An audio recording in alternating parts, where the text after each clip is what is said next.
This is the beautiful Elegant 3D embossing folder from Tim Holtz and Sizzix. It has some incredible dimension to it, and it's absolutely gorgeous for the back of cards.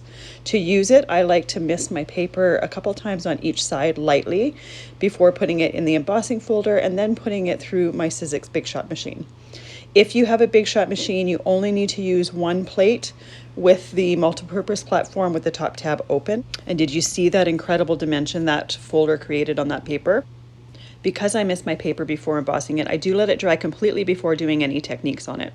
One of the ways I like to bring out that dimension that embossing folder creates is by adding wax paste or even inks over top of it. I like to use a collage brush because I can control exactly how much ink or paste or whatever it is that I'm putting on top of it with that brush. It only picks up a little bit of the medium, and then I can twist my paper around while adding it to it. The texture this embossing folder creates is absolutely stunning. I love it so much.